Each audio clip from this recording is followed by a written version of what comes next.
अस्सलामुअलैकुम नाजरीन, programme मुकाबिल public के साथ में खुशामदीद में हूँ मारिया जदून। मेरे साथ मौजूद हैं रऊफ क्लासरा और आमिर मत्ती। पाकिस्तान के 1,70,00,000 लोगों ने मुझे वोट दिया, इन चोरों के कहने पर क्यों इस्तीफा दूं? DGISI मुझसे इस्तीफा मांगता तो मैं उसे फारिग कर देता। नवाज शरीफ इतना बुज़दिल है, जब मुशर्रफ मुल्क से बाहर था तब उन्होंने आर्मी चीफ बदलने की कोशिश की। आसिम बाजवा ने वजाहत दे दी है, अगर मजीद कोई शवाहिद लाया तो तहकीकात करेंगे। इक्तदार में आने के बाद मेरे असासे कम हुए हैं। इमरान खान के इंटरव्यू पर डिटेल से इस प्रोग्राम में बात करेंगे। दूसरा, तोशा खाना केस।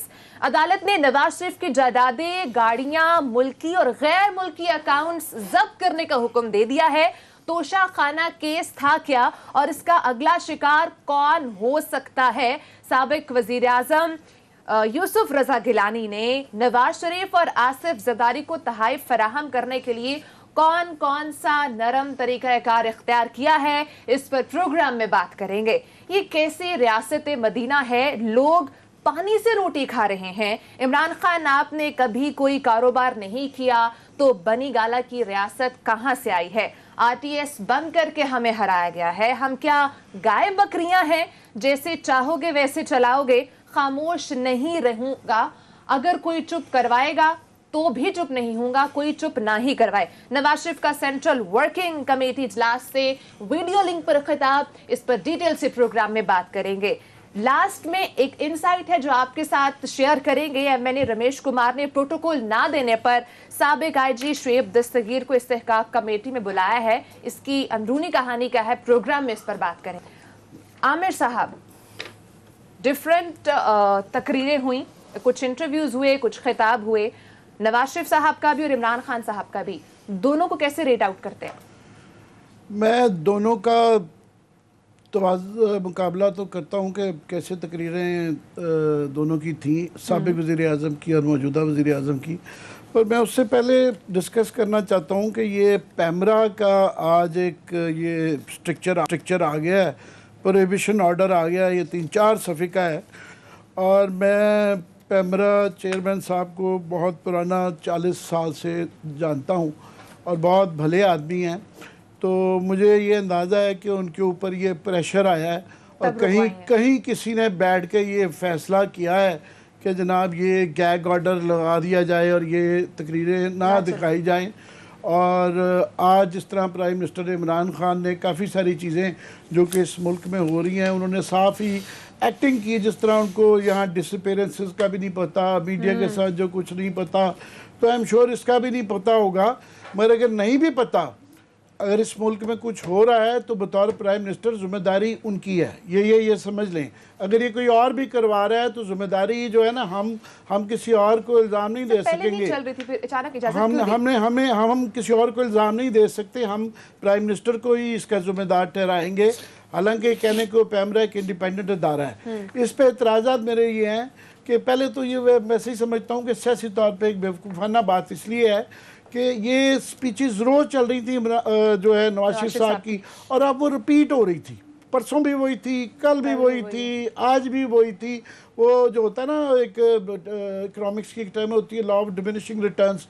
कुछ अरसे बाद एक ही चीज़ को जब रिपीट करते हैं ना, उसका इम्पैक्ट आहिस्ता आहिस्ता कम होना शुरू हो जाता है। दूसरा ये है कि आजकल की in this day and age आजकल चीज़ें छुपती नहीं है। सोशल मीडिया आ गया है, लाइव तकरीर चल रही होती है, ट्विटर पे भी चल रही होती है, फेसबुक पे भी चल रही होती है, इंटरनेट पे तो देखते हैं। फिर बिट्स एंड पीसेस में लोग जाते हैं तो लोग स्पेकुलेट करते हैं कि पता नहीं उन्होंने क्या कह दिया है। जब खुद देख लेते हैं तो खुद फैसला कर पाते हैं। और जाहिर है अगर आप हक सच पे हैं तो किस बात का आपको डर है, कहने दें उनको। और हम भी दूसरा ये है कि इससे मीडिया का एक बड़ा अच्छा पॉजिटिव ओपिनियन गवर्नमेंट और रियासत ले रही थी कि जनाब इतनी आज़ादी। बाहर ऑलरेडी इल्ज़ाम ये लगता है कि पाकिस्तान में फ्रीडम ऑफ एक्सप्रेशन का मसला है, मीडिया के ऊपर कदकदे हैं। और याद रहे कि नए जो एम्बेसडर यहाँ पे आ रहे हैं अमेरिका के, उनकी मैं हेयरिंग सुन रहा था, कन्फर्मेशन हेयरिंग होती है ना उनकी सेनेट में, बड़ी सख्त। तो उन्होंने पाकिस्तान के मतलब उनसे पूछा गया कि जी क्या आप वहाँ पर क्या करना चाहेंगे। उन्होंने कहा जी मैं बाहर से सबसे ज़्यादा जो वहाँ इंटरेस्टेड हूँगा ना, जो मैं समझता हूँ पाकिस्तान का सबसे बड़ा मसला, वो वहाँ पे मीडिया का, फ्रीडम ऑफ एक्सप्रेशन का, ह्यूमन राइट्स का और डेमोक्रेसी, ये इशू है पाकिस्तान के। एनफोर्स्ड ये डिसअपीयरेंसेस, ये भी ये ह्यूमन राइट्स में ही आ गया ना, मैं उसी में उसको डाल रहा हूँ। तो ये पूरी दुनिया उस पर देख रही है और हम भी कह रहे थे कि बड़ा अच्छा कर रहे हैं, कहने दें, क्या फ़र्क पड़ता है जो है उससे। तो इससे क्या होगा, ये एकदम कदगन लगाने से जो है ना, वो हम सारा मीडिया ऑटोमेटिकली जो है ना वो उनकी साइड पे चला जाता है, क्योंकि हमारे ऊपर जब कोई कदगन लगाएगा तो जो कदगन लगाएगा हम उसी के खिलाफ होंगे, हम हमेशा दूसरी साइड को एक फ़ायदा मिलता है। दूसरा, इसके जो ये जो ऑर्डर है प्रोहिबिशन का पैमरा का, इसके कंटेंट्स भी जो है ना कोई इतने ज़्यादा अच्छी नहीं लिखे गए। दो चार चीज़ें इसमें क्विकली मैं बात कर दूं। ये एक ऐसी कंप्लेंट का सहारा लेके जो है ना कर दिया गया है, और वो जो जिनकी कंप्लेंट है वो बड़े रेगुलर, वो जो होते हैं ना रेगुलर, वो जो यूजुअल सस्पेक्ट्स, वो ये बिल्कुल रेगुलर वाले कंप्लेनेंट हैं। और उन्होंने हवाले जो दिए हैं, फॉर एग्जांपल दो एक अदालत के केसेस के दिए हैं। अदालत के बिल्कुल ये वाली चीज़ समझ आती है बिल्कुल, मगर आईनी के अंदर फ्रीडम ऑफ एक्सप्रेशन को आइन के अंदर बहुत भी जगह दी गई हुई है, और राइट टू इंफॉर्मेशन, ये सबसे ज़्यादा मुकद्दम राइट्स माने गए हैं बजाय इसके कि वो है। दूसरा, एब्सकॉन्डर, ठीक उन्होंने जो हवाला दिया है कि जो प्रोक्लेम्ड ऑफेंडर, जो इश्तिहारी होता है या मुजरिम होता है, उसके वो राइट्स नहीं होते हैं, बिल्कुल ठीक कहते हैं आप उसको। हाँ, ये इखलाकी तौर पे अगर कोई मीडिया हाउस किसी चोर, डाकू, इश्तिहारी, मुजरिम को बहुत पॉजिटिव उसमें दिखाता है, तो फिर एक इखलाकी, कानूनी से भी ज़्यादा इखलाकी आ जाता है कि भाई साहब आपने ये बंदा जो है कन्विक्टेड है, आप इसको हीरो बना के क्यों पेश कर रहे हैं। ये बिल्कुल हम भी इसको क्वेश्चन करते हैं, लोग भी करते हैं और करना भी चाहिए। मगर दुनिया भर में इवन सीरियल किलर जो होते हैं उसके भी इंटरव्यूज चलते हैं कि लोग जानना चाहते हैं कि यार इसकी सोच क्या थी। ये जो बीमार आदमी है, इसके मुआशरे के ऊपर जो असरात हैं उसके भी इंटरव्यूज चलते हैं। फिर यह है कि इस मुल्क में माशाल्लाह मुशर्रफ साहब का इंटरव्यू चलता है, सौलत मिर्ज़ा का जो है पूरा इंटरव्यू दिखाया गया, यहाँ पे उनके ऊपर कई कत्लों के इल्ज़ाम थे, जो है वो इंटरव्यू चलाया गया। फिर फाइनली इसके अंदर हवाला उन्होंने दिया है, साकिब निसार साहब की एक जजमेंट आई हुई है अरशद शरीफ के ऊपर एक केस में है। मैं समझता हूँ वो बहुत ही उनके कई और फैसलों की तरह एक बैड जजमेंट थी। वो मुझे और रऊफ क्लासर साहब को भी उन्होंने बुलाया था, गुस्से में थे वो गुस्से में थे। उनके कुछ ऐसे फैसले उन्होंने कुछ फैसले, फॉर एग्जांपल उन्होंने जो ड्रग्स के अंदर अपने रिश्तेदारों को, समधियों की ड्रग्स की कंपनियां थी उसमें बुला के, वो अभी तक वो जो ड्रैब का चेयरमैन लगाया था जिसकी बाद में जाली डिग्रियां निकल आई थी, पहले वो उसने अपने आप को मरा हुआ डिक्लेयर कर दिया, फिर वो जिंदा हो गया और इसी बहाने पैसे कीमतों इतनी बढ़ा दी दवाइयों की। वो उनका जो उसके हवाले से एक्शन है वो बहुत ज़्यादा अब चले गए हैं, मगर वो फैसला नहीं भूलेगा। दूसरा, हमें जो बुलाया गया था गैग, वो कॉन्स्टिट्यूशन 1 की बिल्डिंग के ऊपर कि जिन्हें फिर इतना हमारे पे धाड़ रहे थे वो कि आपको फत शरीफ का फैसला जो मैंने लिख दिया है कि बात नहीं की जा सकती, ब्ला ब्ला ब्ला, और फिर बाद में दौड़ गए, वो फैसले नहीं लिख के गए, वो कॉन्स्टिट्यूशन 1 के ऊपर हमें चुप करा दिया कि इसके ऊपर बात नहीं करनी और ये नहीं करना, और उसके बाद फैसला लिखे बगैर ही जो है ना वो घर चले गए, हालांकि उनके पास टाइम था। सो पहले तो मैं इस पर क्विकली इसलिए कह रहा हूँ कि ये इस पर नज़रसानी करें, कोई हर्ज नहीं है, बात करने दें। ये इसमें सियासी फ़ायदा भी है, इखलाकी भी है और कानूनी भी मसाइल हैं। अब आ जाते हैं स्पीचेस पे। मैं इसलिए भी समझता था कि नवाज शरीफ साहब की दिखाई जाते रहनी चाहिए थी कि जो प्राइम मिनिस्टर इमरान खान ने भी बातें की, नवाज शरीफ साहब ने भी बातें की कि पाकिस्तान की जो है 70 साल में एक सिविल मिलिट्री का एक इशू तो रहा है, बिल्कुल रहा है, और वो इश्यूज़ हैं। मार्शल लॉ की भी हिस्ट्री रही हुई है, हाइब्रिड सिस्टम भी रहे हुए हैं, क्वासाई डेमोक्रेसी भी रही हुई है, प्रेसिडेंशियल सिस्टम भी रही हुई है। पाकिस्तान एक सियासी लेबॉर्ट्री रही हुई है जिसमें हर किस्म का मॉडल ट्राई किया जा चुका है, सो लिहाजा उन पर बात हो सकती है। असल इम्पॉर्टेंट बात थी कि जो बातें नवाज शरीफ साहब ने फॉर एग्ज़ाम्पल की कि जनाब ये इस्टेब्लिशमेंट का ये रोल कि जनाब वो इस मुल्क में हम कोई गाय भैंसे हैं, भेड़ बकरियां हैं और ब्ला ब्ला ब्ला। उन्होंने पूरा जो है ना इस्टेब्लिशमेंट के ऊपर वो जो 3 दिन से चल रहा है अटैक, उन्होंने पूरा अटैक किया। बात उनकी बातें काफ़ी सारी ठीक थी, मगर असल इशू ये था कि कर कौन रहा है, जो आदमी कर रहा है उसके क्रेडेंशियल्स क्या हैं। इन्होंने खुद भी एक तजवीज़ दी थी कि जी ट्रूथ एंड रिकन्सिलिएशन कमेटी एक बना ली जाए।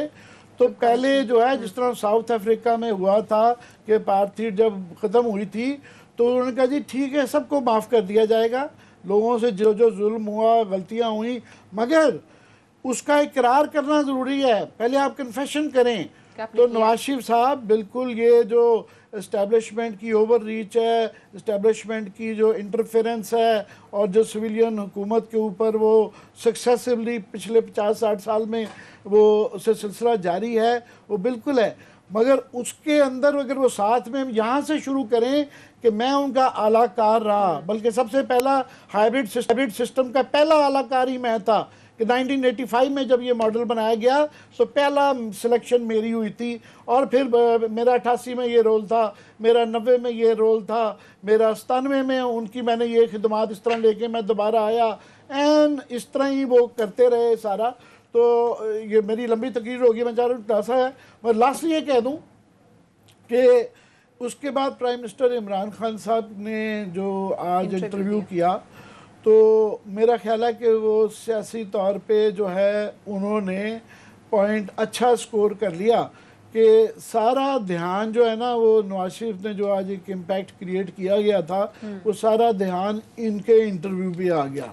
बाकी इमरान खान साहब के जो इंटरव्यू के मंदरजात हैं उस पर बात करते हैं। मैं चाह रहा हूँ ज़रा क्लास साहब मुझे घूरे जा रहे हैं और थोड़े से गुस्से में लग रहे हैं, पहले आप इनसे व्यूज़ ले लें। लेकिन जिस तरह आमिर साहब ने बात की है कि कहने देना चाहिए, पाबंदी नहीं होनी चाहिए, तो लेकिन इमरान खान साहब तो ये कह रहे हैं कि इदारों के खिलाफ बातें हो रही हैं, तो जब बातें होंगी फिर तो ऑब्वियसली एक पाबंदी लगाई जाएगी कि ना हो, और दूसरा इंटरव्यूज़ के हवाले से भी उसको भी रेट आउट कीजिएगा। 2-3 इसमें चीज़ें हैं। एक तो ये है, इसमें दोनों साइड्स में देखता हूँ, मैं इसमें कोई पोजीशन नहीं ले रहा। एक तो मेरा ख्याल है बैड एडवाइस है जिसने भी प्राइम मिनिस्टर साहब को की है या जिन्होंने भी ये फैसला किया है कि नवाज शरीफ साहब की तकरीर को बैन कर दिया जाए। मॉडर्न दुनिया में आप ये चीज़ें बैन नहीं कर सकते। आप वहीं रह रहे हैं, वही 80 की वो 70 की दहाई में रह रहे हैं अल्लाह के फजल से। एक ही फार्मूला है, वही आपके एडवाइज़र है, वही से मुराद माइंड सेट है। हर वज़ीर आज़म को आएगा इसी तरह के खुशामदी तबलची इनको मिल जाएंगे और वो कहेंगे बस अगर आपने आज तकरीर इनकी ना होने दी तो हम बच जाएंगे। मुझे याद है 2-3 साल पहले कि नवाज शरीफ साहब उस वक्त वज़ीर आज़म थे, इसहाक डार साहब वज़ीर ये ख़जाना थे, उन्होंने अपनी सुना ली शेर व शायरी उस बजट के मौके पर। अपनी शेर व शायरी सुनाने के बाद जब अपोजिशन की बारी लगी, उस वक्त खुर्शीद शाह जो हैं ये अपोजिशन लीडर थे, इन्होंने पीटीवी बजट की तकरीर बता रहा हूँ, अपने तक ये टॉलरेंस थी नवाज शरीफ साहब कंपनी में, इन्होंने बजट की तकरीर टीवी के जरिए उसकी सुना दी इसहाक डार की, लेकिन अपोजिशन की तकरीरें नहीं सुनाई थी।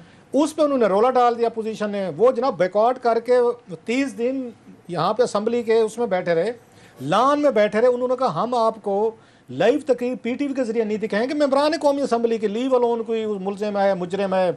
और उस वक्त ये पीपल्स पार्टी और इमरान खान एंड कंपनी इकट्ठे थे सारे के सारे।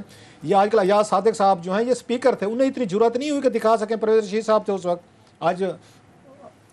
आज यकीनन कहेंगे कि आज़ादी है, उसमें जमहूरियत है, आज़ादी है, उसमें सहाफ़त को ख़तरा पड़ गया। ये उस वक्त मिनिस्टर थे, ये इन्होंने कौमी असम्बली की इन्होंने प्रोसीडिंग नहीं दिखानी दी थी। एक चीज़ बैड में क्यों कह रहा हूँ, मेरा ये ख्याल है ये जिस दिन ये तकरीर आ रही थी और कहा जा रहा था कि नवाज शरीफ साहब की तकरीर दिखाएगी तो खुदा ना खासा पाकिस्तान गिर पड़ेगा और पहले खबरें आना शुरू हो गई कि बैन कर दिया टीवी चैनल को, उस तकरीर का किसको फ़ायदा हुआ है? उसके बेनिफिशरी नहीं, उसके बेनिफिशरी डायरेक्ट इमरान खान साहब हैं।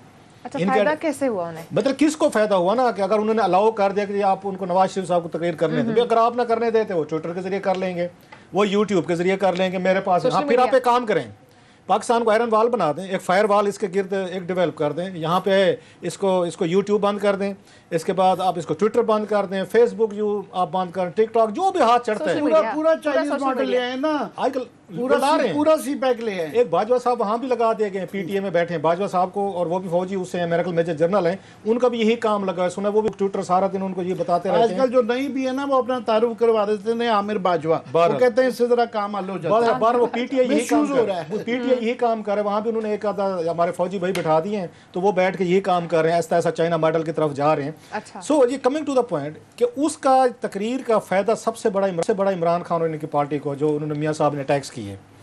फिर डेफिनेटली दो साइड्स आपस में आप साइड पे हो गए। वो कहते हैं हमारे इमरान खान से लड़ाई नहीं, हमारे तो ये लड़ाई किसी और से है। उन्होंने डायरेक्ट अटैक किए हैं, बाजवा साहब पे किए, उन्होंने मिलिट्री आके एस्टेब्लिशमेंट पे किया, लड़ाई झगड़ा उनका चल रहा था। अब तीसरी बात, अल्ताफ हुसैन साहब के साथ क्या मसला हुआ था, मुसलसल वो बोलने के आदि मेरी तरह। जो बंदा ज़्यादा बोलता जाएगा, मैं भी जब ज़्यादा बोलता हूँ ज़्यादा गलतियाँ करता हूँ, चाहे घर पे करूँ चाहे यहाँ पे करूँ। जिस दिन मैं चुप करके सियाना बनने की कोशिश करता हूँ, आई मेक उस पर लेस उस मिस्टेक। मेरा ये ख्याल है, मैं अगर इमरान खान साहब को एडवाइस कर रहा हूँ तो मैं कहता हूँ इनको बोलने दें। अपने बोलने में बंदा अपनी जो है ना रस्सी जो है ना वो तंग करता जाता है। ये ह्यूमन साइकी बता रहा हूँ। अब आपको लगता है कि मेरी बात का असर ही नहीं हो रहा, यार आगे से कोई बंदा सुन नहीं रहा, मुझे आगे से कोई कुछ कह नहीं रहा। जब वो ये कहते हैं कि मैं इसके बाद नेक्स्ट क्या बात करूं, कोई ऐसा बम मारूं, कोई ऐसी तोप चलाऊं, कोई F-16 चला दूं, या उसका जो उन्होंने कहा JF थंडर, जैसे उन्होंने कहा जी मैंने बनाया था, मियाँ साहब ने कहा कोई ऐसा JF थंडर का अटैक लॉन्च करूं कि बल्ले बल्ले हो जाए। अभी तो मियाँ साहब की दूसरी तकरीर रही है, मियाँ साहब ने नेक्स्ट लेवल पे जा रहे हैं। उनको अल्ताफ हुसैन साहब की तरह नेक्स्ट लेवल पे आपको जाने देना चाहिए था। जो इनको एडवाइज़र जो एडवाइस कर रहे हैं इनको प्राइम मिनिस्टर को, मैं ये आमिर की बात से मैं बिल्कुल इत्तफाक करता हूँ। ये पिंडी वालों ने फैसला करवाया, ये इमरान खान का होगा, उन्हें भी शायद अभी खबरों से पता चल रहा होगा पैमरा ने कराया है। इमरान खान साहब के नॉलेज में नहीं होगा, उनके नॉलेज में कुछ भी नहीं। आज मैं उनका इंटरव्यू देख रहा था नदीम मलिक साहब का। हर वो चीज़ जिसने इस मुल्क के 22 करोड़ लोगों को हर्ट किया है, उनको अफेक्ट किया है, पूरी दुनिया में जिसकी वजह से हमें डिबेट हुई है, बदनामी हुई है, इमरान खान साहब कहते हैं मेरे नॉलेज में नहीं है। वो तमाम उन चीज़ों से मुकर गए हैं, या हम ये कहते हैं मुकरे नहीं है, उन्हें पता ही नहीं था, किसी ने उनको बताया ही नहीं था ये चीज़। एक तो ये साइड है। अब मैं दूसरी साइड पे आता हूँ। एक मेरा ख्याल है कुछ अर्सा पहले आसिफ अली जरदारी साहब का एक इंटरव्यू चला था, हामिद मीर साहब ने शायद किया था, उस वक्त भी डिबेट शुरू हुई थी। बहुत सारे लोगों का ये ख्याल था, शायद हम भी उसमें शामिल थे, if I am not wrong, कि जो बंदा जेल में है, जिस पे सीरियस चार्जेस हैं या कन्विक्टेड, ये तो कन्विक्टेड है, चलो जरदारी साहब अभी कन्विक्टेड नहीं थे, पार्लियामेंट आए थे, हामिद मीर साहब ने वहाँ पे किया था, उसको भी नहीं चलने देगा। मेरा ये ख्याल है जब आप उस पर कन्विक्टेड हो जाते हैं, आमिर ने कहा सीरियल किलर्स होते हैं, एहसान का भी इन्होंने इंटरव्यू चलाया, आप शायद उसमें भूल गए, वो उन्हीं की ये मंशा से चल रहा था, और लोग भी चलाते हैं। मैं आपकी सॉरी बात काट रहा हूँ, पैनमा का सारा प्रोसीडिंग्स डिस्कस होती रही ना, उसमें खोसा साहब बहुत सख्त किस्म के चीफ जस्टिस थे, तो उनकी जो है उस वक्त तो खैर चीफ जस्टिस नहीं तो पहले, तो वो केसेस चलती रही हैं। ज़ाहिर है हमें 40 साल का तजर्बा है कि कौन सा सब्जेक्ट मामला है, किस तरीके से बात करनी है। पैनमा की तरफ तो बड़ी खुश थे, अब एकदम प्रॉब्लम। मैं ये कह रहा था कि जब एक कन्विक्टेड, यहाँ तक उनकी बात में वजन है, वेट है, हम जितने भी फ्रीडम ऑफ एक्सप्रेशन में जाएँ, गुड और राइट जो भी है, वो एक कन्विक्टेड है। हाँ, वो ये कह सकते हैं कि हम जमानत पे हैं, कि अदालत ने हमें पेरोल पे रिहा किया है, अदालत ने हमें जमानत की, लेकिन हम ये कह सकते हैं आगे से हुकूमत कह सकती है, पैमरा कह सकते हैं कि आपकी जमानतें कैंसिल हो गई हैं, अब आप वो भी कन्विक्टेड तो हैं, तो कन्विक्टेड हैं, अब हो गए हैं। सो पाकिस्तान में चीज़ें बड़ी थोड़ी सी मुश्किल हो गई। अगर हम ये कहते हैं तकरीर करने की इजाज़त नहीं होनी चाहिए, तो कहेंगे आप लोग जो है ना सबसे बड़े डिक्टेटर बन के खुद मीडिया में बैठे हैं, जो मुंह में कह देते हैं, मियाँ साहब कुछ कहना चाहते हैं तो आपको पसंद नहीं आता उनका कहा हुआ, सो आप अपने खिलाफ बात कर रहे हैं। क्योंकि अगर हम ये बात करेंगे कि फलां बंदे पे चीज़ों पर आप बैन करें, तो डेफिनेटली कल को फिर हम पे भी बैन होगा जनाब कि आपके हमें बहुत सारी बातें पसंद नहीं है। सो मीडिया के लोगों के लिए बड़ा मुश्किल हो जाता है to draw a line between law and freedom of expression, जैसे आज वाली बात नवाज शरीफ साहब की। लेकिन इवन देन मैं समझता हूँ ये चीज़ हुकूमत के फ़ायदे में जा रही थी कि मियाँ साहब जितना बोलते जाएंगे, जितनी वो बातें करते जाएंगे, ये इमरान खान साहब को इसका फ़ायदा होना था। जिन्होंने ये बैन करवाया है, मैं मैं फिर कह रहा हूँ कि मैं उसमें पोजीशन में इसलिए नहीं ले रहा कि कल को फिर हमारे ऊपर बहुत सारी हुकूमतें जो है ना इन्हीं चीज़ों का एक्सक्यूज़ बना के हमारे प्रोग्राम बंद करवाती हैं, ये हमें आगे सेंसर करवाती हैं। मैं हमें से मुराद में सबकी बात कर रहा हूँ। उसके बाद जब केसेस बनाते हैं, पैमरा में बुला लिया जाता है। सो इट्स ए वेरी, एक तरह का ट्रिक ये है कि इनको कितनी इजाज़त होनी चाहिए या कितनी उस पर ये नहीं होनी चाहिए। मेरे सब दैट वाज माई, जो मैं आपसे थोड़ा उस पर डिफर कर रहा था। आप इतना ज्यादा डिफर नहीं किया, मैं तकरीबन जो है ब्रेक का टाइम है, ब्रेक आप ले लें, फिर इस पे मजीद बात करते हैं। ब्रेक के बाद इसी के ऊपर कंटिन्यू करेंगे। ब्रेक के बाद इन इंटरव्यूज और ये जो खिताब हुआ है इन्हीं के ऊपर डिटेल से बात करेंगे, साथ ही रहिएगा।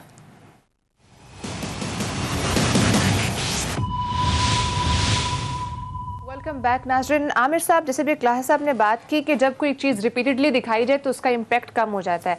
नवाज शरीफ साहब जो खामोशी से पहले बोल रहे थे और जो अब की उनकी स्पीचेस हैं, क्या कोई डिफरेंस है उनमें?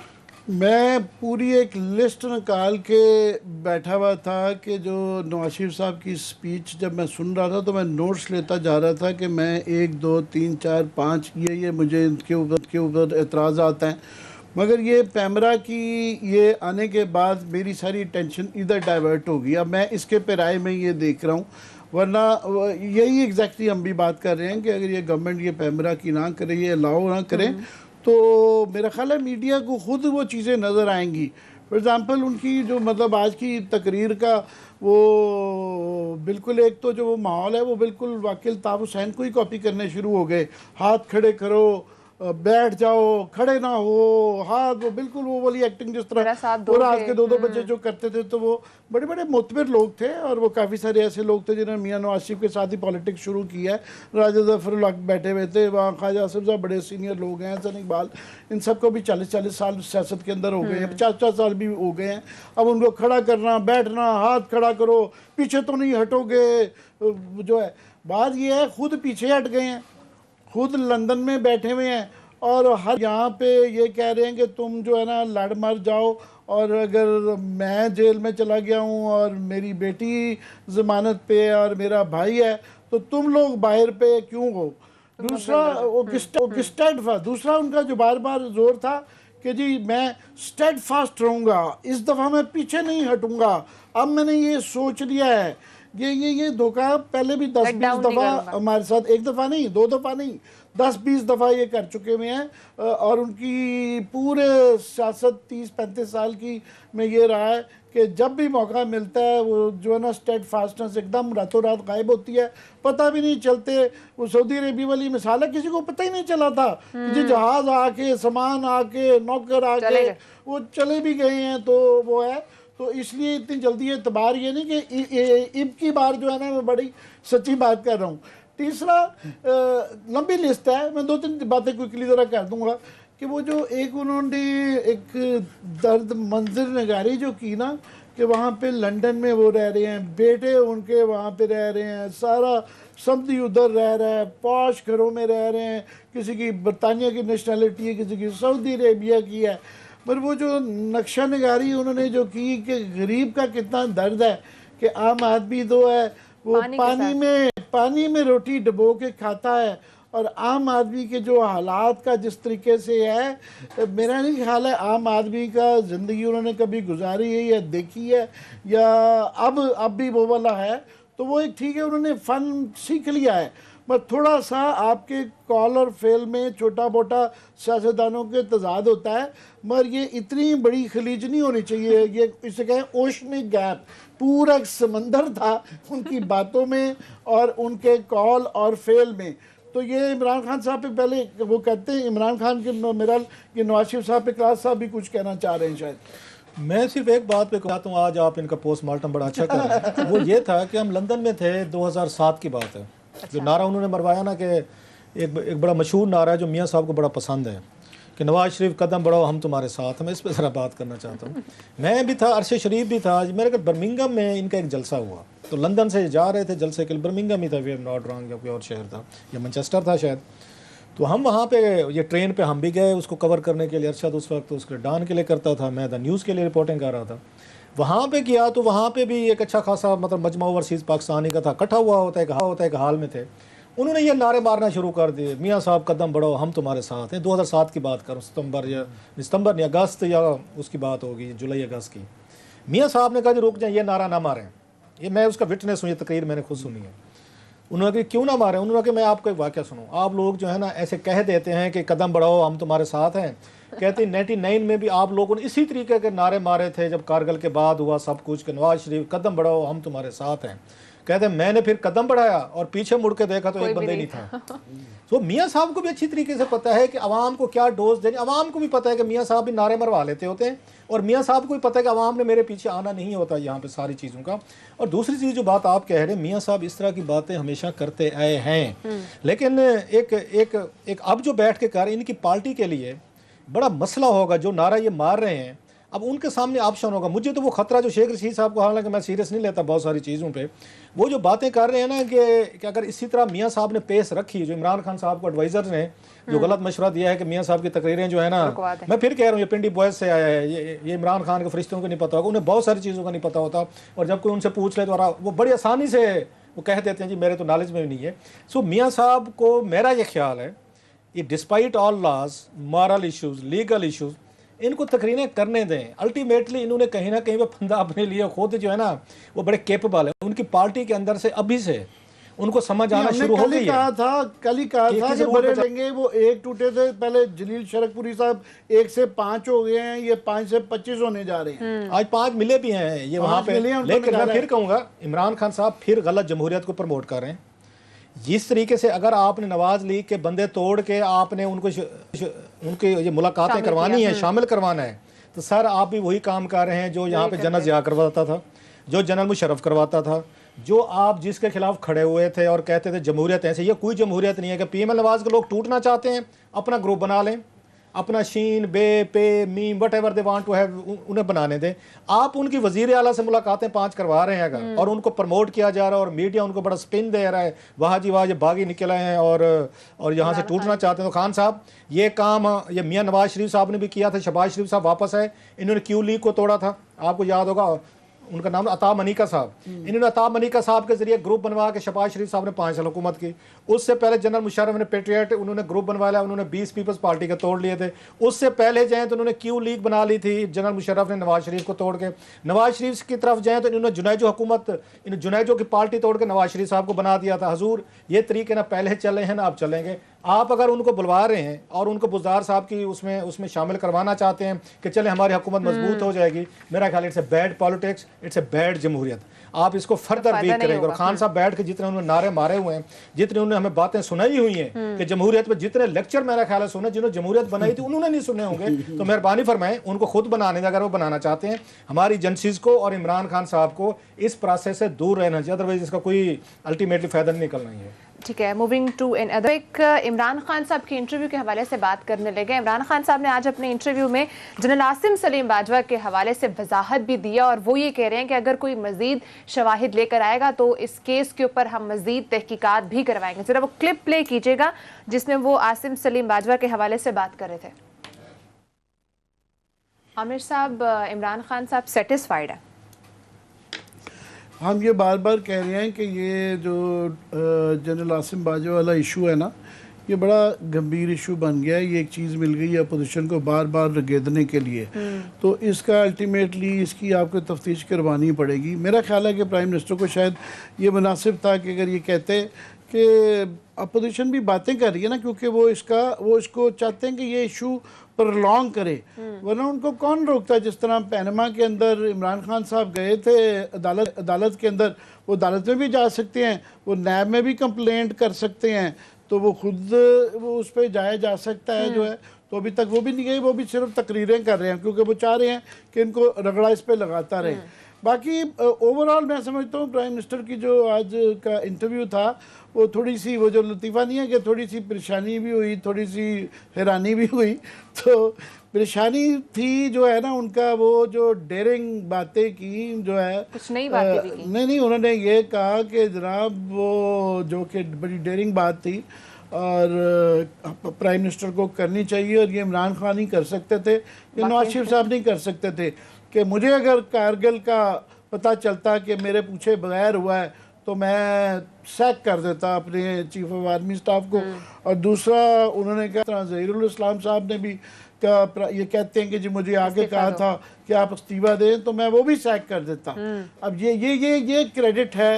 मैं ज़रा पॉजिटिव भी से स्टार्ट करना चाह रहा हूँ कि ज़्यादा भी जो है ना लोग ये इल्ज़ाम लगाते हैं जी आप बहुत ज़्यादा क्रिटिकल हो जाते हैं, तो ये एक इमरान खान ही कर सकते थे। नवाज शरीफ साहब अब कर रहे हैं, वो जब प्राइम मिनिस्टर थे तो वो बस उस वक्त नहीं, उस वक्त साल की छुट्टी में चले जाते थे और हर चीज़ पी जाते थे। तो ये इनका एक कमाल है कि ये कह सकते हैं जो है, बाकी ये कोई नहीं कहता इस तरीके से। अगर आप मुझे इजाज़त दे तो मैं डीजे ये सही वाला शॉर्ट प्ले करवा दूँ जिसमें वो बात कर रहे हैं। चलिए आप दिखा दें, ज़रा वो शॉर्ट प्ले कर दीजिएगा। आमिर साहब कैसा होता? ये बिल्कुल, ये तो मैंने कहा कि वो बड़ा डेयरिंगली ये वाली बात किया है, पर मुझे ये लगता है कि ये हमने सक्सेसिवली 30-35 साल की सियासत की रिपोर्टिंग के अंदर देखा है कि तमाम प्राइम मिनिस्टर्स के साथ और जो सदूर के साथ एक प्रॉब्लम हो जाती है, एक सिंड्रोम हो जाता है। वो ये होता है कि उनकी जो ज़ाती ख्याल होता है ना अपने मतलब मैं ये कर रहा हूँ, रोज़ की 50 ब्रीफिंग जो लेते हैं बाबू और जो पॉलिटिशियन है, ऐसी समा बांधते हैं कि उनको लगता है कि ये सारा कुछ मैं कर रहा हूँ और बाहर की दुनिया में एक गैप नज़र आता है। ये बीबी का भी प्रॉब्लम था, नवाज शरीफ का भी था, मुशर्रफ का भी था कि वो समझते हैं कि मैं ये मुल्क के लिए कर रहा हूँ और एक मुल्क के अंदर के लोग देख रहे होते हैं कि बाहर से कैसी दुनिया नज़र आती है। तो मुझे लगता है कि प्राइम मिनिस्टर का भी जो है ना वो बहुत बड़ा एक गैप आ गया है कि वो जो कह रहे हैं ना कि ये एक टर्निंग पॉइंट है, उनको इस वक्त शायद एहसास नहीं है। और मेरा ख्याल है कि उनके जो मशीर हैं वो कट ऑफ हो गए हुए हैं, उनको सही नहीं बता रहे हैं, झूठ बोल रहे हैं, मिसगाइड कर रहे हैं। बाहर लोग महंगाई से जितना तंग हैं और इशू से जो तंग हैं, वो ये नहीं लगता कि उनको मुझे आज एहसास हुआ कि उनको अंदाज़ा है एक का। दूसरा ये कि बिल्कुल टर्निंग पॉइंट है, वो कहते हैं कि ये टर्निंग पॉइंट है पाकिस्तान की तारीख का, कि इत्तफाकन इनकी वजह से नहीं, कोई खित्ते के और दुनिया के हालात की वजह से जो हम 30-40 साल से जो चाह रहे थे अफगानिस्तान में वो होने जा रहा है। चीन के साथ बड़े अच्छे तल्लुकात सीपैक हो रहा है, ईरान के साथ हमारे बेहतर हो सकते हैं क्योंकि इंडिया के साथ दरार पड़ गई है, इंडिया का ध्यान चाइना की तरफ लग गया है। ये 4 बहुत बड़ी डेवलपमेंट्स हुई हैं जो 4 साल से 30-40 साल से हमारी डिप्लोमेसी इस तरफ थी और वो हो गया है। मगर उसका इंटरनली जो हमें स्टेबिलिटी चाहिए, मैं कल भी ये कह रहा था, वो नहीं हो पा रही है। और उसकी बुनियादी वजह यह है कि प्राइम मिनिस्टर की जो टीम है वो गवर्नमेंट और रियासत बहुत कमज़ोर नज़र आती है, स्पाइनलेस, मैं सब लफ्ज़ सख्त इस्तेमाल कर रहा हूँ, नज़र आती है। जब मसला आ जाता है कि ये कार्टेल्स के साथ ये सेठों से पैसे निकलवाने की, मैं क्विकली ये मिसाल दे देता हूँ। फॉर एग्ज़ाम्पल GIDC का जो इशू था, मेरी रिसेंटली मैं जाके हर वजारतों में चक्कर लगाया कि क्या है, मुझे नज़र आ रहा है कि इनमें हिम्मत नहीं है हाथ डालने की कि ये IPP से या फर्टिलाइज़र वालों से लें, क्योंकि स्पाइन एक तो नहीं है, दूसरा कि वो लोग जिनको इन्होंने आगे रखा है उनसे बात करने के लिए वो उनके साथ मिले हुए हैं, वो दूसरी साइड पे हैं। ये मतलब नाम लेके मैं तो बार बार कहता हूँ कि ये नदीम बाबर साहब, उमर अयूब साहब और सेक्रेटरी साहब जो हैं वो उनके भी आप पे कह रहे हैं। यही हाल IPPs का है कि IPPs की जो है वो जो बातें कर रही हैं वो उसके बाद नहीं आ रही कि गवर्नमेंट में स्पाइन नहीं नज़र आती है और लोग जो टीम उनसे नेगोशिएट कर रही है मिल रही। वरना मैं समझता हूँ कोई जुर्रत है कि इन सेठों की, कि इकबाल ज़ैद अहमद साहब ने कल ये बात हो रही है, अली साहब कह रहे थे $50 मिलियन पेनल्टी नहीं दे रहे कि जी हम इंटरनेशनल कोर्ट में चले गए हैं। रियासत और गवर्नमेंट में इतनी ताकत होती है, अगर वो चाहे तो 1000 उनके पास तरीके होते हैं, उनसे घुटने उनके टेक के पैसे निकलवाए जा सकते हैं, क्योंकि उन्होंने गवर्नमेंट से बिजनेस लेना होता है, गवर्नमेंट से पैसे लेने होते हैं। अगर यहाँ से तंग करेंगे तो इनको यहाँ से मरोड़ा जा सकता है, मगर यहाँ गवर्नमेंट के अंदर ना वो विल नज़र आती है, दूसरा ना ताकत नज़र आती है और ना ही अक्ल नज़र आती है, और कंप्रोमाइज्ड है, इनकी टीम कंप्रोमाइज्ड है। ये एक बहुत बड़ा मसला नज़र आता है, कंप्रोमाइजिंग है। नाज़रीन, हमें ब्रेक का टाइम हुआ है, ब्रेक के बाद मैं क्लास साहब से भी जानूंगी कि आज के इंटरव्यू के हवाले से उनका क्या पॉइंट ऑफ व्यू है, और ब्रेक के बाद हम तोशा खाना रेफरेंस के हवाले से भी बात करेंगे कि वो केस था क्या और अगला कौन उसका शिकार होगा। हमारे साथ ही रहिएगा।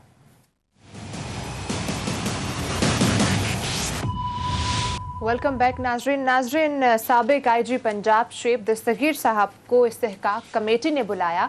खबर ये सामने आई है कि जो MNA है रमेश कुमार साहब, उनको प्रोटोकॉल ना देने पर बुलाया गया है कमेटी में। तो क्लासेस साहब ये क्या मामला है, क्यों गुस्से में आए हैं? आज टाइम नहीं है हमारे पास। हालांकि नवाज शरीफ साहब और इमरान खान साहब का जो इंटरव्यू था नदीम मलिक साहब का, अच्छा इंटरव्यू कंडक्ट किया मलिक साहब ने, उस पर बहुत सारी बातें होने वाली हैं। स्पेशली जो आसिम सलीम बाजवा साहब पे उनका जवाब था, I am not satisfied sir, video गोल मोल करके अपने लिए तो वो एक सेकंड नहीं लगाते थे, 2 ही बातें करते थे कि फौरी तौर पर नायब एक्शन ले, अदालतों सुबह मोटो लें और ये रिज़ाइन करें। ये 3 बातें पेट होती थी। कोई भी बात होती थी कि ये खान साहब अपनी बारी, उन्होंने बड़ी लंबा एक उन्होंने एक बाया भटिंडा पूरा खेल खिलाने के बाद कहा जी नहीं हो सकता, मतलब वो सबूत लाएं। फिर मीडिया और फिर मीडिया के बारे में जो बातें की हैं, मतलब इसके लिए पूरा प्रोग्राम चाहिए कि खान साहब ने कैसे अल्लाह जब मिलते थे यहाँ पे रिपोर्टर से, एंकर से मुलाकातें होती थी, कितने सख्त तरीके से गुफ्तगू भी होती थी, और अगर कोई मुश्किल सवाल पूछ लेता था उसको बैन भी करते थे कि अगली दफ़ा गुस्ताख को दोबारा हमारे दरबार में ना आया ना दिया जाए, ये गुस्ताख जिसने सवाल पूछ लिया। अगर कोई पूछ लेता था कोई सख्त सवाल, उसके खिलाफ फिर बैठ के ट्रेंड चलाए जाते थे, उनकी माँ बहन बच्चों के सब के उनकी पिक्चर्स निकाल के पूरे ट्विटर पे फैलाई जाती थी, और हमारे यार दोस्त कर रहे तो लोग उन्हें सवालात पूछने छोड़ दिए जाते, फिर ये कहते थे पूछ के दिखाएं, पूछें अब की दफ़ा पूछें, सो कोई नहीं पूछता था, लोग उन्हें जाना छोड़ दिया। फिर उन्होंने थर्ड टीयर जाके चौथी टीयर ऑफ जर्नलिस्ट को बुलाना शुरू किया कि अब आप आएँ और फेवरेबल किस्म के सवालात करें। खान साहब का दौर बड़ा मुश्किल दौर है इस मीडिया के लिए रहा है, हज़ारों लोग बेरोज़गार हुए हैं, इन्होंने टारगेट किए हैं लोगों को, उन्होंने बाकायदा बहुत सारे उसमें चैनल्स हों, वर्कर्स हों, एंकर्स हों, उनको टारगेट करके, बल्कि मुझे याद है एक दफ़ा इन्होंने कहा था, इन्होंने 3 की तरफ इशारा किया, मैं, आमिर और मालिक की तरफ, कहते हैं इन लोगों के शोज़ बंद हो जाएं, अगर ये मुंह की बात है, 20 गवाह हैं, इन तीनों के शो बंद हो जाएं तो इसके बाद पाकिस्तान की इकॉनमी ठीक हो जाएगी। तो काशिफ अब्बासी ने कहा था कि इन 2 का तो आप बंद करा चुके हैं, तो मालिक का करवा दें। साल एक बंद रहा है तो मुल्क ठीक हो गया। अब मुल्क ठीक हो गया, मतलब हमारा 1 साल बंद होने के बाद दूसरा, मैं क्विकली, इनको बहुत गलत फहमी है कि इनके साथ 2 साल में टाइम रहा हुआ है, इनको अंदाज़ा ही नहीं है जो मियाँ साहब के साथ पनामा में हुआ था while he was the prime minister, और जो भुट्टो पीपल्स पार्टी के दौर में जो तनकीद होती रही है, ये इनका कोई 10% भी इनके साथ नहीं हो रहा। बहरहाल इसमें बात करेंगे, फेक न्यूज़ की बात करें, 35 पंक्चर की बात इन्होंने की थी ना, 35 पंक्चर। बाद में हामिद मीर साहब को कहा कि वो तुम्हें सियासी बयान दिया, व्हाट वाज दैट? लंदन में होते इन पे केस होता, सारी जदादें बिक जानी थी खान साहब की, लंदन की 12 दफ़ा मिसालें देते हैं ना। इन्होंने शहबाज शरीफ को कहा कि 10,000 रुपए की मुझे ऑफर की, आज तक उन्होंने इनको सू किया हुआ है। खान साहब के वकील उन्होंने जवाब तक जमा नहीं करवाया वहाँ पे, ये 4 साल होने वाले हैं। तो ये बड़ा आसान होता है फेक न्यूज़ को। आप शुक्र करें खुदा का कि पाकिस्तान जैसे मुल्क में बैठे, जो आपके मुंह में आते आप कह देते हैं, जो दूसरों के मुंह में आते कह देते हैं, कोई हिसाब किताब नहीं है। खैर, इस पे इतना अच्छा रिकॉर्ड नहीं है आपका मीडिया के हवाले से जितनी आप बात कह रहे थे। आमिर साहब बिल्कुल मुख्तसर से, या शुएब दस्तगीर साहब साबिक IG रहे, इमरान मगराना साहब हमारे रिपोर्टर हैं, वो जाके इस तरह की खबरें ले आते हैं पार्लियामेंट में। एक इस्तेहकाक कमेटी लोगों को बताना चाहते हैं कि इस्तेहकाक जो है ना, अवाम के इस्तेहकाक मजरू कैसे होता है वो अलहदा है। एक MNA साहब है रमेश भैया हमारे, वो सिंध से है, उन्होंने कुछ ज़ियारतों पे आना था पंजाब में, उन्होंने शिकायत की जाके MNA साहब ने इस्तेहकाक कमेटी में कि मेरा इस्तेहकाक वहाँ मजरू हुआ है, कि मैंने IG साहब को फ़ोन किया और उनको कहा मुझे सिक्योरिटी चाहिए। तो उन्होंने पूछा सर आपको कोई थ्रेट है?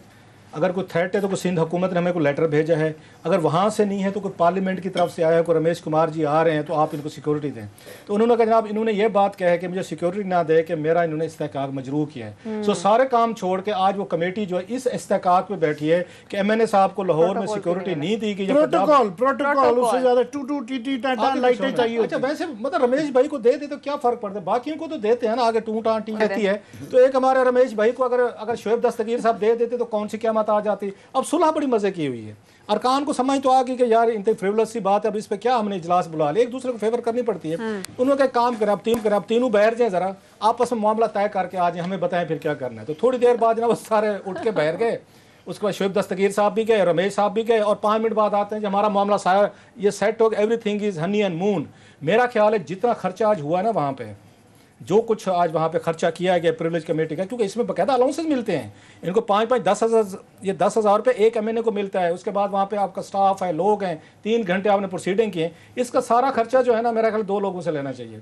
एक शुएब दस्तगीर साहब से लेना चाहिए, एक रमेश भाई से लेना चाहिए, जिनकी सुलह होगी। इनकी सुलह की कीमत हमने दी है। और भैया का आपको MNA अगर कह रहा है कि सर मुझे छोटी सी दे दें, मतलब एक उनका आप कह सकते कमिंग फ्राम एक उनका हिंदू बैकग्राउंड है, भाई बाज़ दफ़ा हो जाते इश्यूज़ हो जाते, आप उनको दे दें 2-4 सिपाही के भाई साहब चले जाए रमेश भाई के साथ। यहाँ तो बड़ी जल्दी मान लिया आपने सुलह कर ली, उस वक्त आपने उनको टेलीफोन पे आपने उनको इज्जत नहीं दी।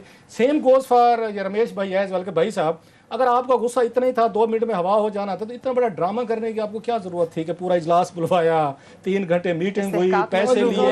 पार्लियामेंटेरियन ये पब्लिक सर्विस के लिए कहने को ओहदे चाहिए हैं, इसलिए नहीं है कि हर कोई प्रोटोकॉल इस्तेहकाक, आम आदमी का भी इस्तेहकाक होता है, उसका भी खुदा। आज हमने बुरे वाला में देख लिया इस्तेहकाक है। सिक्योरिटी गार्ड ने बाबू को, अब देखे बाबूगिरी कितनी बड़ी चीज़ है। बाज़ लोग नाराज होते हैं हमारे अफसर दोस्त के, हमें बाबू ना कहें। जो कोई बुरे वाला में असिस्टेंट कमिश्नर ने किया है कि उसने गार्ड, सिक्योरिटी गार्ड ने सिंपल उसका टेम्परेचर, या हमारा होता है हर हम दुकान पे जाते हैं चेक करते हैं, अच्छी बात है, हमें चेक होना चाहिए, कोरोना चेक करने के लिए। उन्होंने जी कोरोना चेक करने के लिए सिक्योरिटी गार्ड ने उसको जो ही किया, उसके आके बंदों ने मारा भी है सर उसको। तो उसको सिक्योरिटी गार्ड को बुरे वाल में CCTV फुटेज मौजूद है। और उस पर पर्चा भी किया उन्होंने। पर्चा करने के बाद उसको गिरफ्तार भी टाइम करवाया। खत्म इसमें डिप्टी कमिश्नर भी शामिल था, एसी। आप कहते हैं मुअत्तल कर दिया हम लोग। भाई साहब ऐसे एसी को मुअत्तल ना करें, इस पे पर्चा दें जिसने मारा है, थ्रैशिंग सर की वो है। उसको और मुअत्तल इनको भी कर नौकरी दिया। में, ऐसे लोगों को नौकरी में रहने का कोई हक नहीं अगर वो आके लोगों को मारते हैं। और सर इसका अभी वो अभी खबर ये भी आ रही है कि उनको मुअत्तल भी कर दिया। करते हैं। नाज़रीन, वापस प्रोग्राम आ जाएंगे वापस 3 महीने बाद।